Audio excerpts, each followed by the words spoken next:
बिस्मिल्लाहिर्रहमानिर्रहीम। अस्सलाम वालेकुम स्टूडेंट्स। ठीक है आप लोग?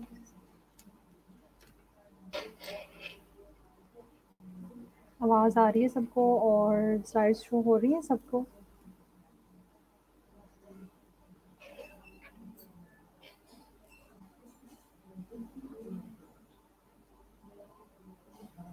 क्लियर है सबको? वॉइस क्लियर है और वीडियो आ रही है सबको? ओके, चलें जी, हम डिस्कस कर रहे थे एसिड बेस इम्बैलेंसेस। ठीक है जी, हमने कुछ इसके ऑब्जेक्टिव्स मीट आउट किए हैं और फर्दर हम डिस्कस कर रहे थे acid base regulation, types of buffer system.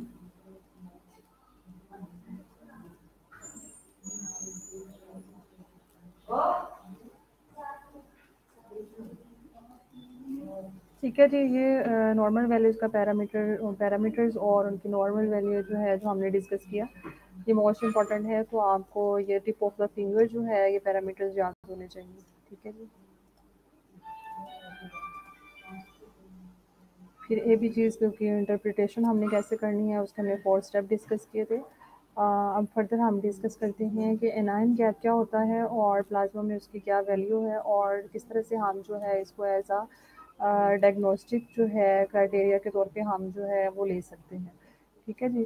तो सबसे पहले है जी the difference between major positive and negative charges. ये जो है एनायन गैप का मतलब है कि डिफरेंस होना पॉजिटिव और नेगेटिव चार्जेस के दरमियान जो भी डिफरेंसेस आएंगे उसको हम कहते हैं कि ये नाइन गैप है। और for example sodium positive charge है, माइनस उसको हमने क्लोराइड किया जो कि नेगेटिव चार्ज है, और माइनस है जी बाइकार्बोनेट। ठीक है जी।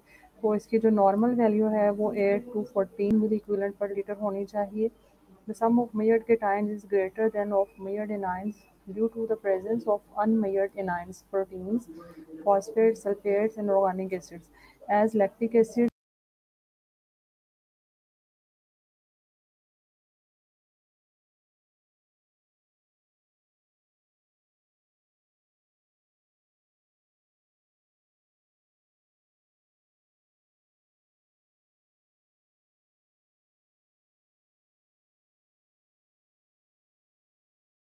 ठीक है जी।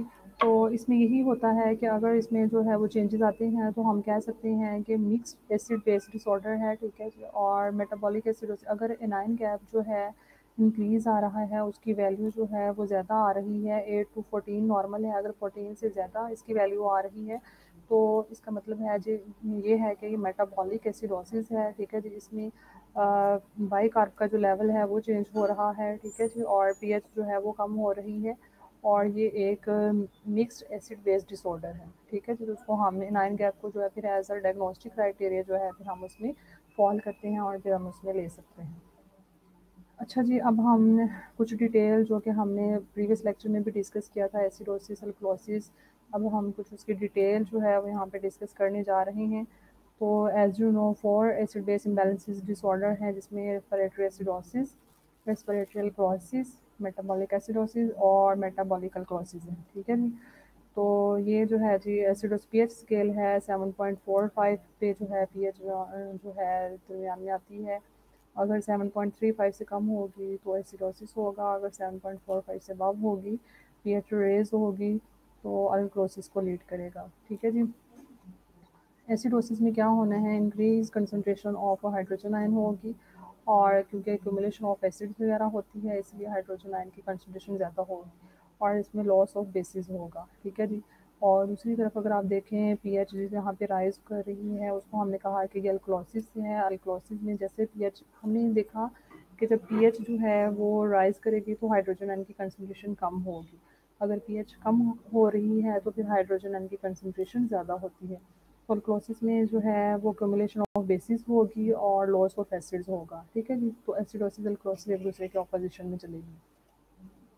अब रेस्पिरेटरी एसिडोसिस है, it occur with any mechanism that decrease the rate of alveolar ventilation. ठीक है जी। रेस्पिरेटरी एसिडोसिस जो है वो ज़्यादातर हाइपोवेंटिलेशन में होती है। जब पर्सन जो है रेस्पिरेटरी डिस्ट्रेस में जा रहा हो या किसी भी वजह की कॉज की वजह से वो जो है वो कोमाटोज हो रहा है या रेस्पिरेटरी कॉम्प्रोमाइज जो है उस में जा रहा है, तो उसमें क्या होगा, हाइपोवेंटिलेशन होगी और उसमें एसिडोसिस होती है। और इसमें पीएच जो है वो लेस देन 7.35 होगी और partial pressure of carbon dioxide जो है वो मोर देन 45 मिलीमीटर मरकरी होगा। ठीक है जी। कंपनसेटरी इंक्रीज इन बाइकार्बोनेट में कंपनसेटरी तौर पे जो है वो बाइकार्बोनेट इंक्रीज होगा, जो कि हाइड्रोजन आयन जो है और जो उसको जो है कंबाइन करेगा तो फिर बाइकार्बोनेट की प्रोडक्शन करता है, ताकि पीएच का जो है क्योंकि कम हो रही है, हाइड्रोजन आयन का जो लेवल है वो ज़्यादा हो रहा होता है इसमें, इसलिए जो है वाटर जो है वो कार्बन डाइऑक्साइड के साथ मिलेगा और कार्बोनिक एसिड बनाएगा और फिर बाद में वो बाइकार्बोनेट जो है उसमें चेंज हो जाएगा। अगर आप इसके कॉजेज़ देखें रेस्पिरेटरी एसिडोसिस के, तो डिप्रेशन ऑफ रेस्पिरेटरी सेंटर, ठीक है जी, किसी भी वजह से रेस्पिरेटरी सेंटर जो है वो डिप्रेस हो गया है, वो ड्रग्स का इफेक्ट भी आ सकता है, कोई ट्रॉमा हो गया है पेशेंट को उसकी वजह से भी हो सकता है, या जो है वो उसकी वेंटिलेशन जो है वो डिस्टर्ब हो गई है, क्राउडेड इन्वायरमेंट है या लैक ऑफ ऑक्सीजन है उस इन्वायरमेंट में, तो जिसकी वजह से उसकी हाइपोवेंटिलेशन हो रही है। उसमें नारकोटिक्स और ओवर सीडेशन आ जाती है। ठीक है जी, अगर किसी को कोई जो नारकोटिक्स वगैरह लेते हैं या जो ड्रग अब्यूज़र होते हैं उनमें भी ये रेस्पिरेटरी एसिडोसिस के चांसेस ज़्यादा होते हैं। इसके अलावा एनेस्थीसिया दिया जाता है, जो कि पर्पसफुली हम पेशेंट को जो है उसमें लेके जाते हैं, कोई हमने पेनफुल प्रोसीजर अगर करना है पेशेंट्स में तो उसमें एनेस्थीसिया देते हैं। ठीक है जी। इसके अलावा कुछ ऐसे डिसऑर्डर होती हैं जिसमें पेशेंट रेस्पिरेटरी रेस्ट में जा रहा है, कोई लंग्स की डिजीज़ है, ठीक है जी, तो वो भी उसको लीड करेगी। इसके अलावा पैरालिसिस ऑफ रेस्पिरेटरी मसल्स, जो कि गुलन बैरी सिंड्रोम वगैरह में हो सकता है, या कुछ मेडिसिन के साइड इफ़ेक्ट्स हो सकते हैं, या जो है उस वेंटिलेशन में हम पेशेंट को किया हुआ है तो उसमें भी वो हो सकता है। इसके अलावा इम्पेयर्ड वेंटिलेशन है, एयरवे ऑब्स्ट्रक्शन है, कोई फॉरेन बॉडी आ गया है, ऑब्स्ट्रक्ट हो गया है, एयरवे में ऑब्स्ट्रक्शन आ गई है, तो वो भी एसिडोसिस को लीड करेगा, क्योंकि मेन इसका जो फैक्टर है वो है जी हाइपोवेंटिलेशन। अब हाइपोवेंटिलेशन को आपने याद करना है कि किन किन सूरत हाल में हो सकती है, तो उसकी वजह से फिर जो है वो पेशेंट जो है रेस्पिरेटरी एसिडोसिस में जाता है। ठीक है जी। साइन एंड सिम्टम्स जो कि एसोसिएटेड होते हैं विद एसिडोसिस के साथ, इसके है जी decrease excitability of central nervous system, CNS की जो एक्साइटेबिलिटी कम हो जाएगी, पेशेंट जो है वो रेस्टलेसनेस शो करेगा, हेडेक होगी ऐसे पेशेंट में, ड्राउजीनेस होगी, डिसओरिएंटेशन होगा और कोमाटोज होगा। ठीक है, जब प्रॉपर ऑक्सीजन नहीं मिलेगी, प्रॉपर एसिड का लेवल ज़्यादा हो रहा है बॉडी में, ब्लड में, और प्रॉपर ऑक्सीजनेशन नहीं मिल रही, तो पेशेंट जो है वो ड्राउजी होते हैं और डिसओरिएंटेड और कोमा में भी जा सकता है। कार्डियोवैस्कुलर अगर आप देखें तो उसमें डिसरिथमियाज हो सकते हैं, डिक्रीज कार्डियक कॉन्ट्रैक्टिलिटी होगी और साथ में हाइपोटेंशन होगी। ठीक है जी। तो ये वाले सिम्टम्स जो हैं वो एसिडोसिस से जो है वो लीड करेंगे। इसमें इलेक्ट्रोलाइट्स इंक्रीज हो सकते हैं एसिडोसिस में, हाइपरकैलेमिया यानी कि पोटेशियम का लेवल इंक्रीज हो सकता है और हाइपरकैल्सीमिया हो सकता है, कैल्शियम का लेवल इंक्रीज हो सकता है। ये दो इलेक्ट्रोलाइट्स हैं जो कि एसिडोसिस में इंक्रीज होंगे। अच्छा, जब कंपनसेशन किस तरह से होनी है ऑफ रेस्पिरेटरी एसिडोसिस की, तो अगर आप देखें रीनल कंपनसेशन, रीनल में है जी increase the plasma bicarbonate concentration. ठीक है जी, प्लाज्मा बाइकार्बोनेट कंसंट्रेशन इंक्रीज हो जाएगी। The increase of partial pressure carbon dioxide acts as a stimulus to increase the formation of hydrogen and bicarbonate from carbon dioxide और water in the renal tubular cells. ठीक है जी, water एक तो renal tubular cell से water की जो है रिब्जॉर्प्शन हो रही होगी, दूसरा हाइपोवेंटिलेशन हमने देखा कि कार्बन डाइऑक्साइड का जो लेवल है वो एक्सेस हो रहा है बॉडी में। ठीक है, जब दोनों मिल जाएंगे तो फिर जो है बाइकार्बोनेट आयन बनेगा और उसके बाद जो है हाइड्रोजन और बाइकार्बोनेट आयन की फॉर्मेशन जो है वो ज़्यादा हो जाएगी। The renal hydrogen is secreted and the new bicarbonate is returned to the plasma। फिर इसके रिस्पॉन्स में क्या होगा, जो हाइड्रोजन आयन की जो फॉर्मेशन हाइड्रोजन आयन बना था वो यूरिन के थ्रू सेक्रेट होना शुरू हो जाएगा, क्योंकि हमने देखा जब पीएच कम होनी है तो हाइड्रोजन आयन का लेवल जो है वो ज़्यादा होना है और एसिड जो है वो रिटेन होता है। तो इसलिए हमें इसमें कंपनसेटरी तौर पे रीनल ने क्या करना होता है, हाइड्रोजन आयन को फिर वो यूरिन के थ्रू सिक्रेट आउट करना शुरू कर देता है और बाइकार्ब का लेवल जो है वो फिर ब्लड प्लाज्मा में इंक्रीज हो जाता है। ठीक है जी। अब दूसरी जो इम्बैलेंस है वो एसिड बेस इम्बैलेंस है, वो है रेस्पिरेटरी क्लोसिस।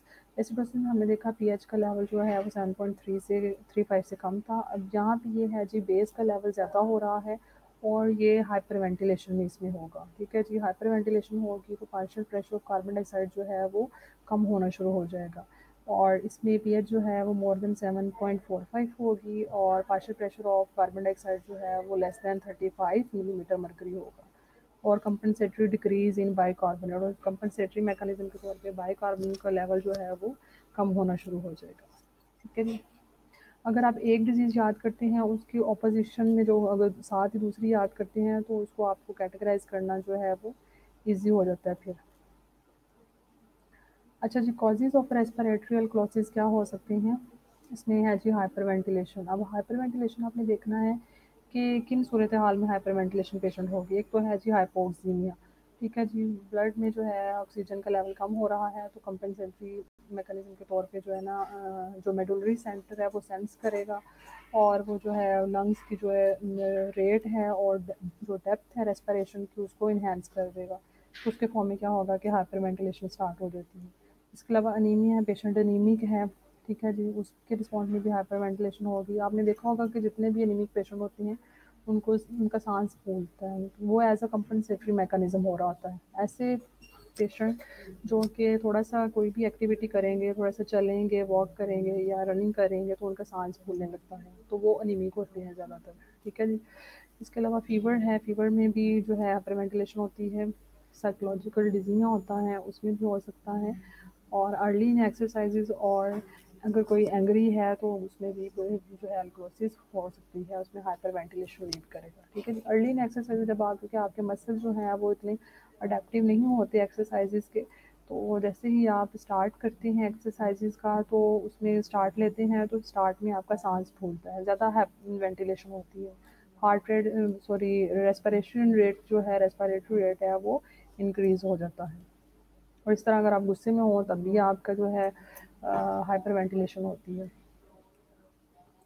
ठीक है जी। साइन एंड सिम्टम जो है एसोसिएटेड विद ग्लोसिस उसमें है जी increase excitability of central nervous system.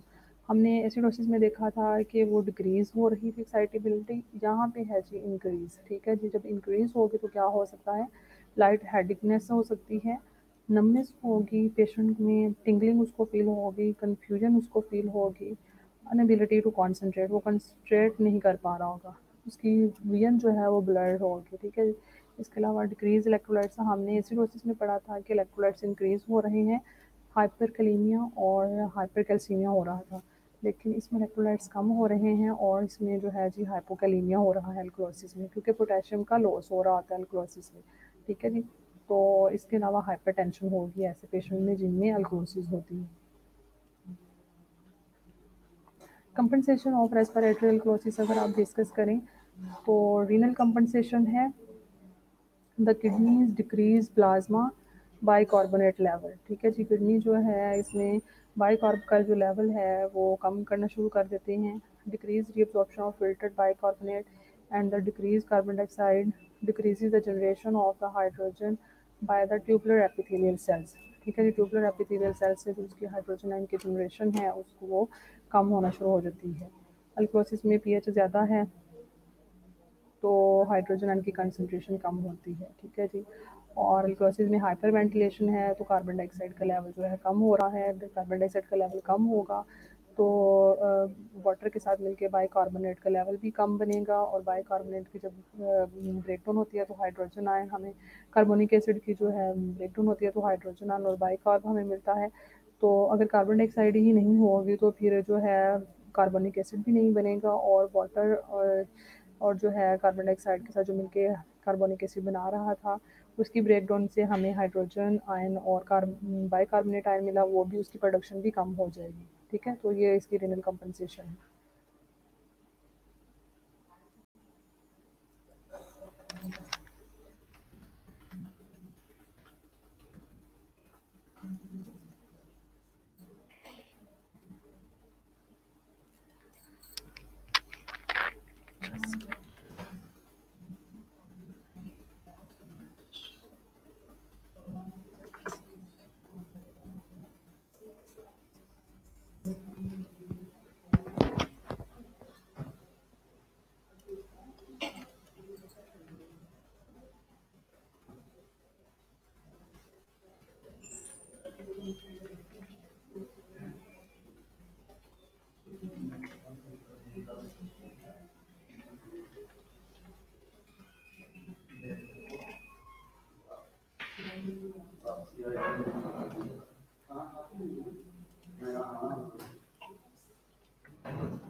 Ji students,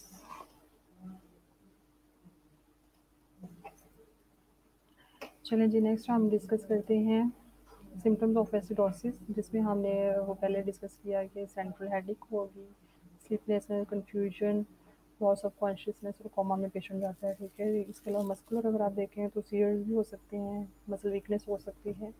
intestine में अगर आप देखें तो डायरिया होगा एसिडोसिस की वजह से, एसिड का लेवल ज़्यादा होगा तो डायरिया हो सकता है। गैस्ट्रिक में नोजिया, वॉमिटिंग हो सकती है। हार्ट में अरिथमिया, इंक्रीज हार्ट रेट हो सकता है।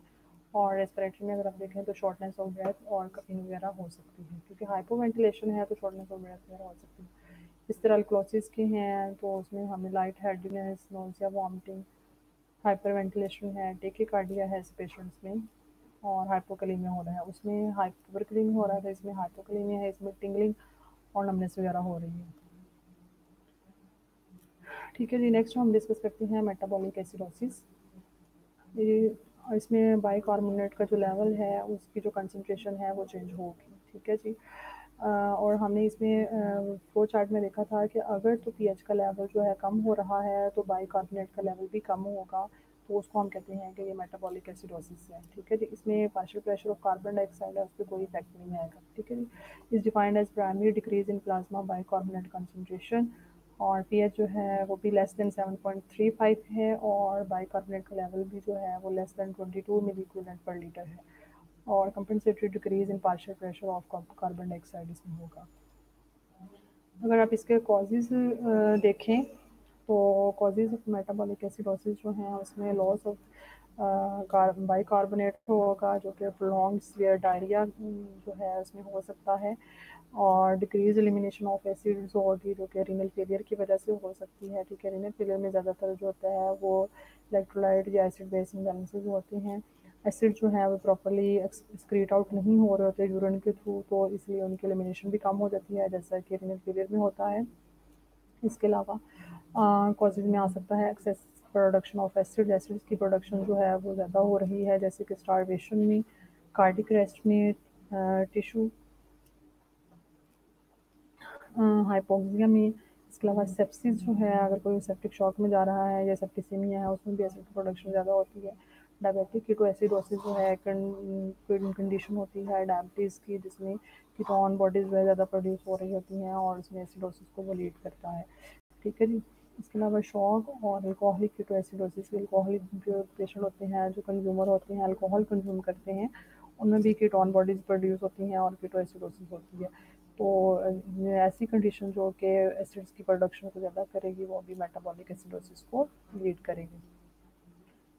इसी तरह मेटाबॉलिक अल्कलोसिस है। ठीक है जी, it results from an increase in bicarbonate in extracellular fluid. ठीक है जी, अब एक्स्ट्रा सेलुलर जो फ्लूइड होगा उसमें बाइकार्बोनेट का लेवल इसमें ज़्यादा होता है। हमने मेटाबॉलिक एसिडोसिस में पढ़ा है कि एक तो पीएच का लेवल कम हो रहा है, दूसरा बाइकार्ब का लेवल भी साथ में कम होगा, लेकिन इसमें क्या होगा कि पीएच का लेवल भी ज़्यादा होगा, 7.45 से अबव होगा, और साथ में बाइकार्ब का लेवल भी ज़्यादा होगा, यानी कि मोर देन 26 मिली इक्विवेलेंट पर लीटर होगा। ठीक है, और इसमें कंपनसेटरी मैकेनिज्म के तौर पे इंक्रीज होगा in partial pressure of carbon dioxide.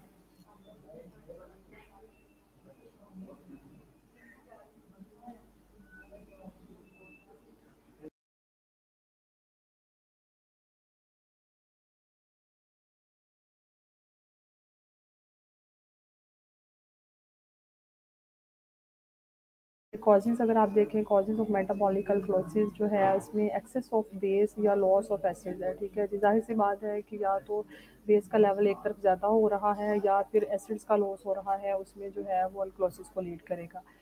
Acute hydrogen iron loss होगा, इसमें हाइड्रोजन आयन कम होगा। वॉमिटिंग में जो है एसिड्स का लॉस हो रहा होता है, हाइड्रोजन आयन का जो है वो लॉस हो रहा होता है। इसके अलावा गैस्ट्रिक सक्शन, ऐसे पेशेंट जिनमें गैस्ट्रिक सक्शन की ज़रूरत होती है तो उसमें जो है वो प्रॉब्लम आ सकती है, तो उसमें भी एसिड जो है वो लॉस होता है। इसके अलावा कुछ डायूरेटिक्स हैं जैसे कि फ्यूरासिमाइड्स वगैरह हैं, अगर वो भी रहते हैं तो वो भी एसिड का लॉस कराते हैं। आवाज़ आ रही है सना आपको? ठीक है जी, तो इसके अलावा हम एक्सेस इंटेक ऑफ अल्कली यानी कि अल्कलाइन प्रोडक्ट्स वगैरह अगर हम लेते हैं, कोई ऐसे सिरप वगैरह लेते हैं या फ्रूट्स लेते हैं जिसमें अल्कली का अल्कलाइन का लेवल ज़्यादा हो रहा है, तो वो भी अल्कलोसिस को लीड करेगा। इसके अलावा diet rich hydrogen in fruits and vegetables, ठीक है जी। Rich in fruits and vegetables, इसमें जो है ऐसी डाइट जो कि रिच होगी फ्रूट्स एंड वेजिटेबल्स में, हाइड्रोजन इसमें, तो वो भी अल्कोसिस को लीड करेगा। इसके अलावा आईवी सोडियम बाइकार्बोनेट एडमिनिस्ट्रेशन अगर किसी पेशेंट को दी जा रही है तो वो भी मेटाबॉलिक अल्कोसिस को लीड करेगा, क्योंकि वो बेस का लेवल जो है, बेस प्रोडक्शन जो है वो ज़्यादा कर रहा है। बेस का जब लेवल ज़्यादा होगा और एसिड्स का लेवल अगर लॉस हो रहा है तो वो फिर जो है मेटाबॉलिक अल्कोसिस को लीड करता है। ठीक है जी, समझ आई है आज के लेक्चर में। अगर कोई क्वेरी है आप लोगों की तो आप लोग बता दें, हम उसको कोई स्लाइड जिसमें आप लोगों को समझ ना आई हो तो हम उसको रिवाइज करते हैं।